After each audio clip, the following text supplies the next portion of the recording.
Can you hear me? Is this thing on?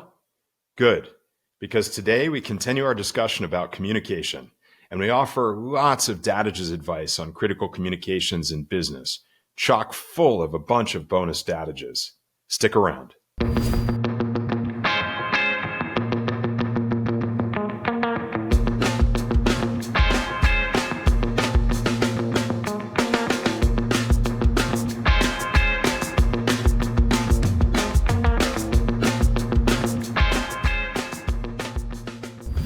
Friends and family, welcome back to Dadages. At the end of our last episode, which served as a tribute to the late Dr. Mark Goulston, we introduced the Dadage for today's episode, which is, communication is a two-way street. It can't be built on a one-lane road.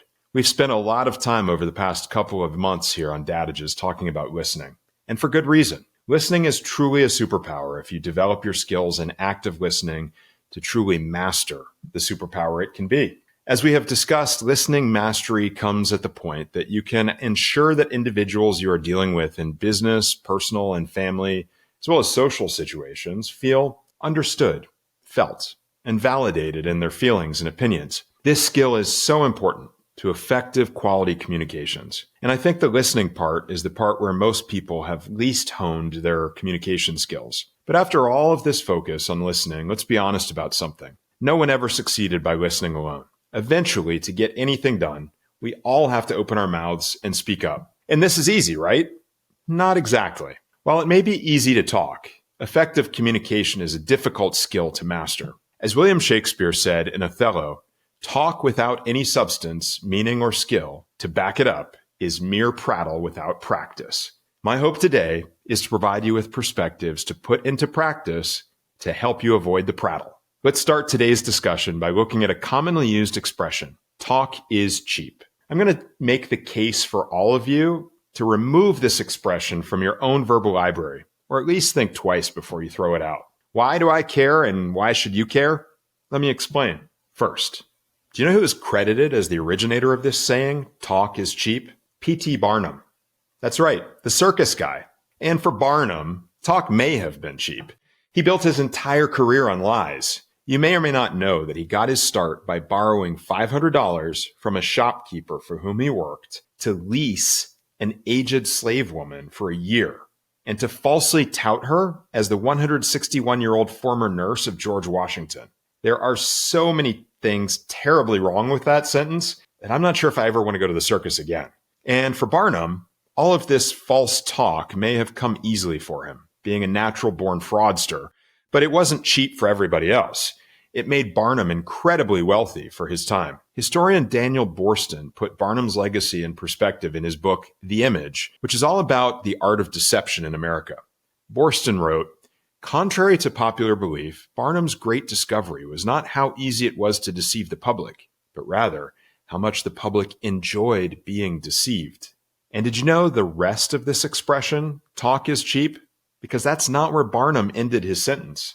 The full quote from Barnum is, talk is cheap until you hire a lawyer. He said this around 1856 when he was embroiled in a 4-year-long legal battle regarding a failed business venture. It seems somebody eventually held Barnum accountable for something, and suddenly all of his talk wasn't so cheap anymore. We'll talk more in a few minutes about litigation and how it relates to effective business communication.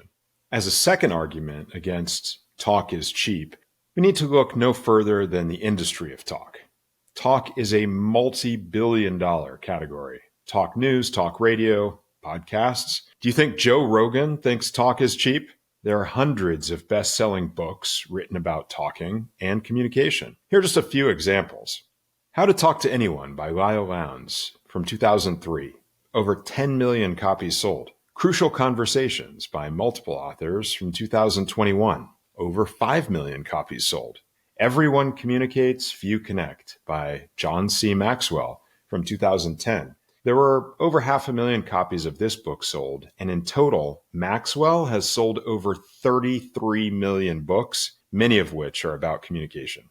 And then let's talk about perhaps the most famous forum for talk today, TED Talks. TED, or Technology, Entertainment, Design, has become a worldwide phenomenon. This is how TED describes their business. Sorry, their nonprofit organization. on their website. In addition to the hundreds of TED Talks curated from our annual conferences and published on TED.com, we produce original podcasts, short video series, animated TED Ed lessons, and TV programs that are translated into more than 100 languages and distributed via partnerships around the world. Each year, more than 3,000 independently run TEDx events bring people together to share ideas and bridge divides in communities on every continent.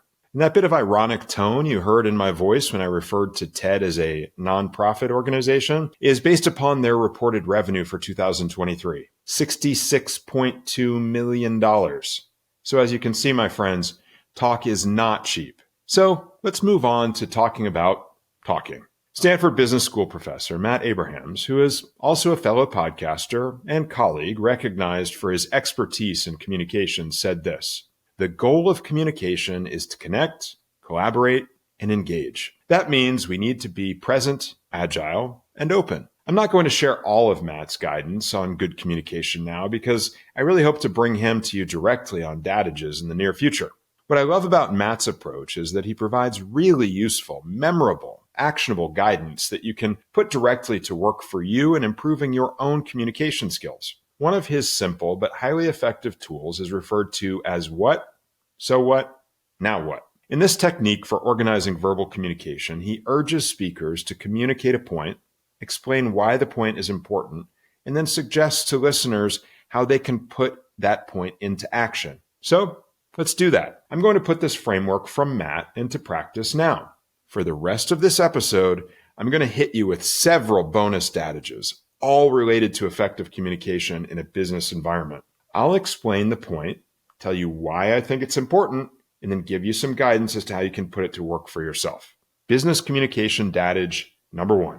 You can be the smartest person in the room, but if you can't communicate your knowledge effectively, your knowledge is completely wasted.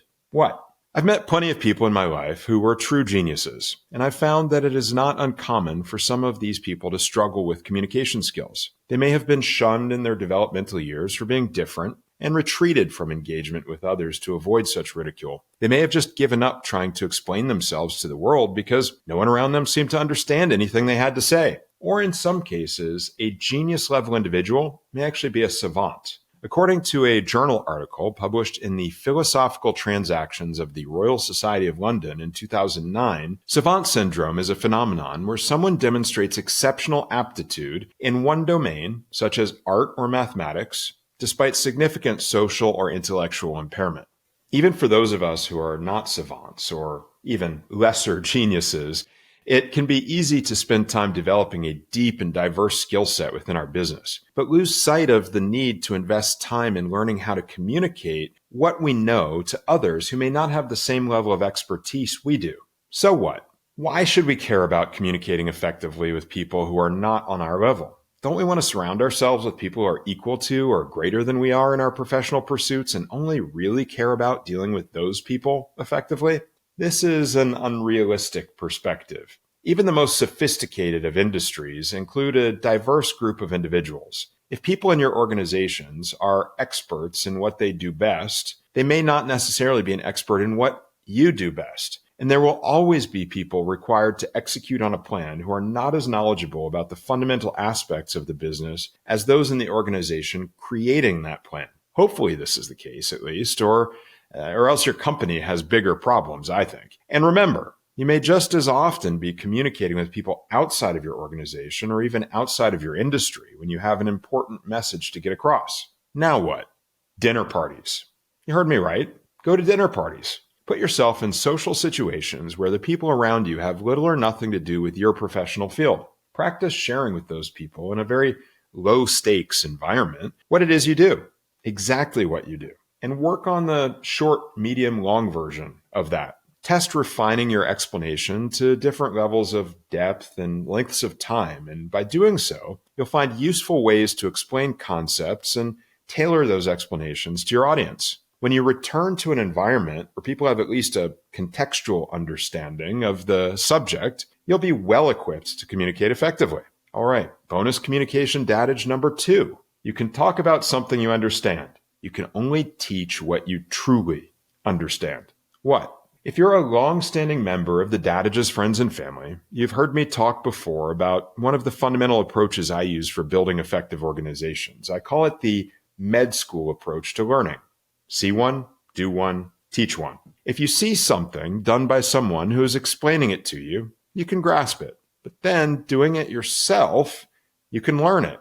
And then by teaching that skill to someone else, you'll see whether or not you've truly mastered it. And you can go back and fill in gaps in your knowledge along the way until you're fully capable of communicating the concept or skill to someone else. So what? This approach to learning by doing and mastering by teaching can not only make you better at what you do and how you communicate about what you do, it can also make your entire organization better because you are creating cross-functionality and understanding through your team. Now what? While the dinner party exercise feeds directly into this skill set, I'm going to kick it up a notch for you now. Work on communicating with experts within and around your organizations who are in different domains and engage in a sort of knowledge exchange. The more specialized the individuals, the better. In my industry, I can give you a couple of examples: attorneys and engineers. Over many years of practice in both listening and talking, I've learned how to translate from business to legal and from business to engineer. If you think we all just speak English in business in the United States, you're gravely mistaken. There are many different languages being spoken every day,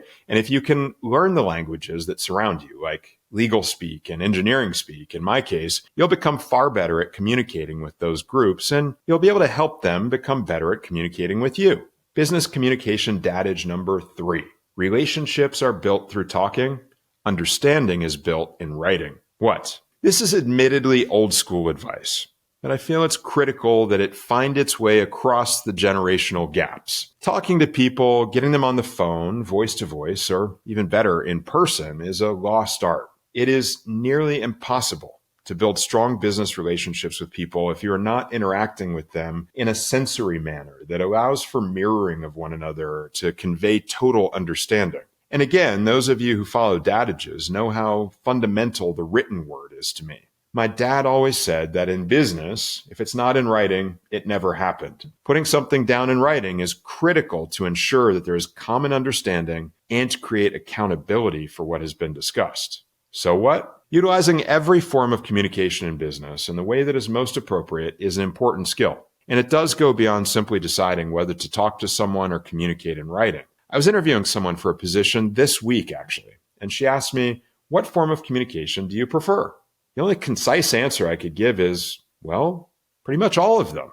What I went on to explain to her is that efficiency is bliss. If we are collaborating together on something and communicating regularly, a quick text update may be enough to share simple information or an update.